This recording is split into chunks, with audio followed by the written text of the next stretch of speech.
Well, hello everyone and welcome to another very exciting episode here on the MIgardener channel. So I'm starting seeds indoors and I typically like to fertilize them with an organic fertilizer.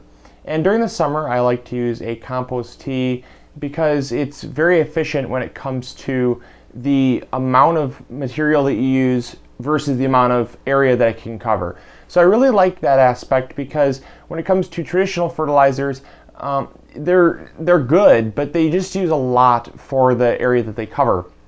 So one thing that I'm doing a lot this year is I'm going to be making compost tea. And I have a very specific recipe that I love doing, but obviously it's a little bit more advanced than your average one. So by all means, if you have not yet done your first compost tea, I will put a link to a very simple compost tea recipe right here in the link. So please click that if you've never made it before. But for those of you that have made it and want something a little bit better and are kind of getting to know what's in compost tea and kind of why we use it, this is going to be for you. So I do want to also tell you that there are a few more materials than more people would probably think, but everything works together in a very symbiotic relationship. And so I have certain reasons for all of that. So I'm going to go into that right now. But by all means, still the link is still here. So click that if you'd like to. If not, stay here and enjoy this wonderful episode. And I will hopefully be able to teach any beginners that decide to stay. So basically, you have compost tea being a brewed or a steeped compost tea. Now, steeped being just you set compost in water, stir it every couple days or whatever, and it leaches out the nutrients that are suspended in the compost, and you typically don't do anything but that. It's not really a supercharged mix. It more or less just takes what's in the compost and leaches it into the water for a very, very gentle fertilizer, and I found that to be very effective. But this method is actually going to be a brewed compost tea, where you have to use a bubbler. So here I am going to go through the materials now. You need a bubbler.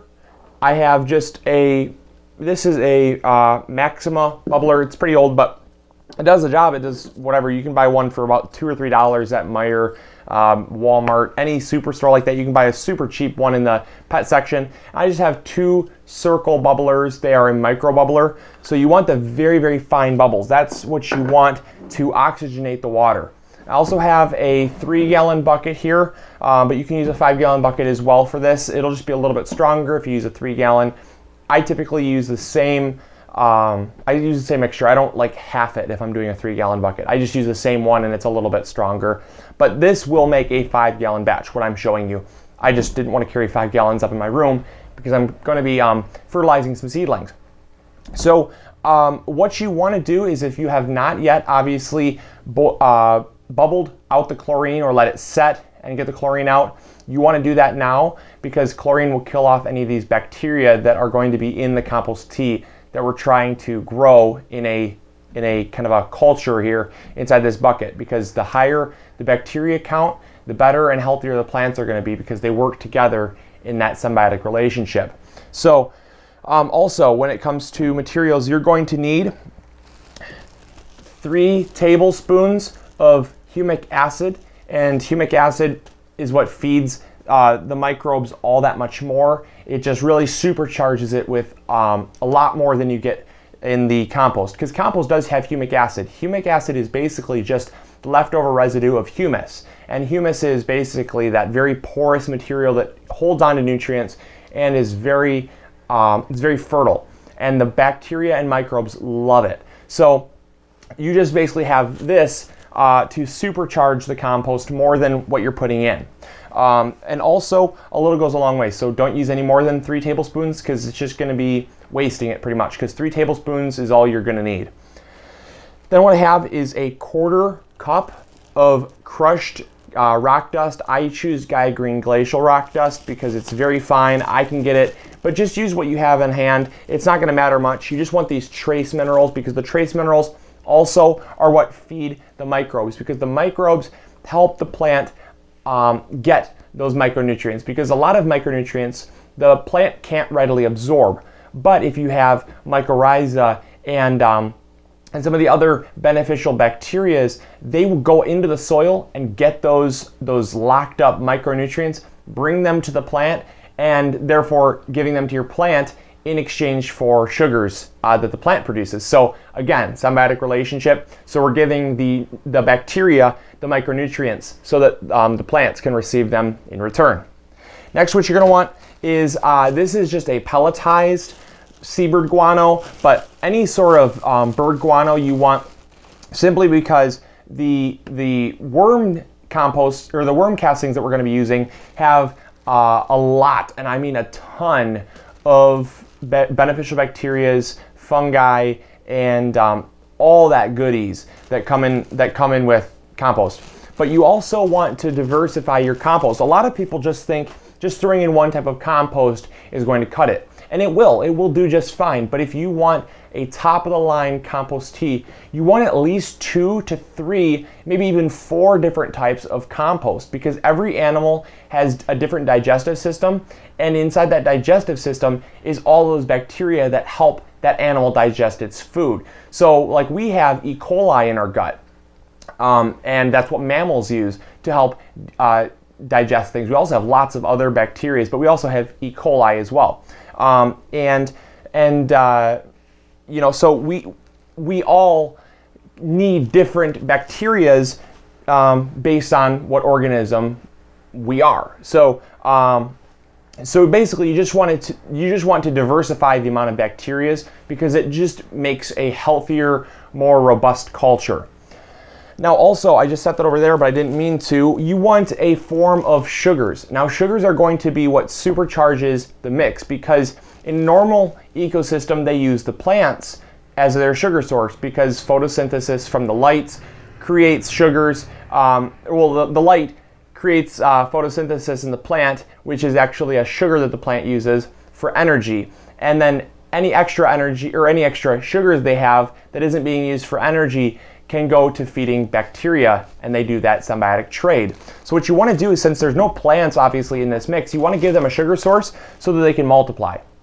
So that's what that is, and this is a 1/4 cup. By the way, I didn't tell you, this is a 1/4 cup of pelletized seabird guano, and it's very potent, so you really only need a 1/4 cup. Any more and you're going to risk burning your plants. It's very nitrogen rich. And then this is also a 1/4 cup of just dehydrated molasses. You want to use an unsulfured molasses, because the sulfur can change the pH, and therefore fluctuating your bacteria counts, because too high a pH can kill some off. So you want to have an unsulfured molasses, and it can be either a wet molasses or a dry molasses. So I'm using that. Then what you want is the major compost source here. This is 3 cups of worm castings, and I chose worm castings because there's a lot less risk of like blights and stuff if you use like a cow manure or a horse manure. They tend to eat some grasses, and that can transfer blight to your plants. So I typically will use a cleaner compost for my compost tea. I even stick away from using compost, because you don't really know what has been in that compost. Like if you're using leaves and stuff, there could easily be blight funguses or like blight spores in that compost or manure.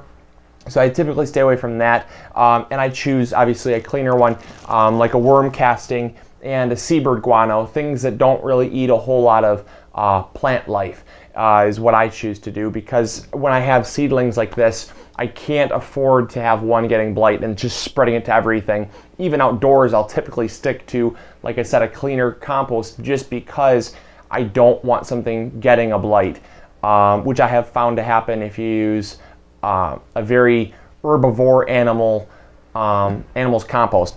So anyways, moving on. And the last but not least, I'm going to use just about 1/8 of a cup, just about 3 tablespoons of this fish emulsion here. And the fish emulsion is just, again, another form of food that can be used to feed the bacterias, and it's going to also add some nutrients, additional nutrients and micronutrients into the brew. You don't have to. This is an optional one, so that's why I left this one for last. If you don't have fish emulsion, you don't need to stress about it. I just use it because I found that it's all that much better, and if I'm going to be adding it anyways, I might as well add it to all my mix. And basically, I like to think that it helps out, but I do know that this is going to be the best mix that you're going to have because it has a great amount of bacterias. It's going to have an excellent amount of micronutrients and stuff that the plant can use, and it really helps engage that symbiotic relationship between plants and bacteria. So let's get started here. First, we're going to kick on the bubbler, and we're just going to start bubbling the mixture. So come on in close so you can see what I'm doing here. And if they float, which they are, I'm just going to weight them down, but they're still fine. If sometimes you can get ones that don't that have a weight in them. These ones obviously don't. Which I'll fix that in a bit. I just take a spring and attach it to one side, and then I take another large spring and I attach the two together and just sink it down to the bottom, or I'll put like a fishing weight on the bottom. Really doesn't matter. But anyway, so you get the point. So I'm gonna fix that later. Then what you want to do is you want to dump in just your worm castings here, and you can use a paint strainer if you don't want the chunks and stuff in here. I personally don't mind. I will strain it later. Then you want to add your 1/4 cup of dried molasses here. That's your sugar source.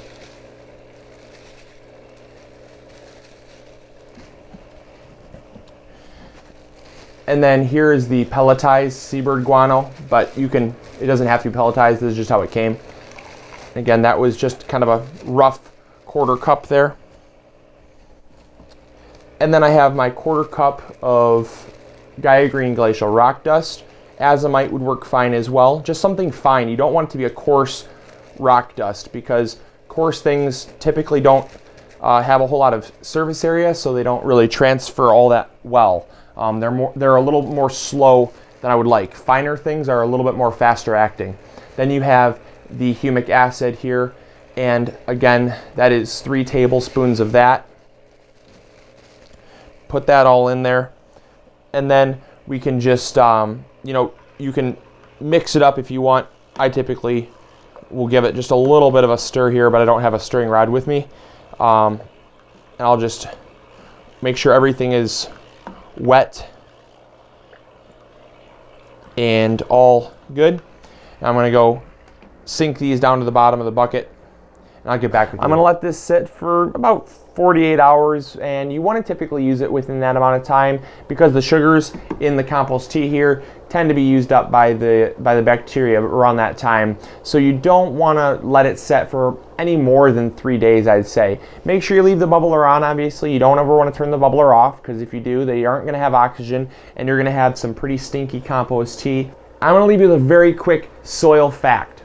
1 teaspoon of garden soil can contain up to 1 billion microbes. But 1 teaspoon of compost can contain up to 4 billion microbes. But it gets even better.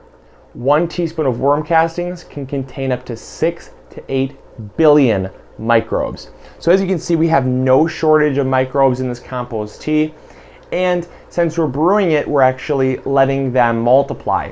And since bacteria can reproduce within 4 to 6 hours and double their colony within 12, you can see that we're going to have way more bacteria than we need. It's going to be excellent for the plants. And so I do encourage you all to try this method. I think you all will see a huge improvement from regular compost tea to this supercharged compost tea. And I hope you enjoyed it. So as always, this is the MIgardener reminding you to grow big or go home. And I'll talk to y'all later. See ya. Bye.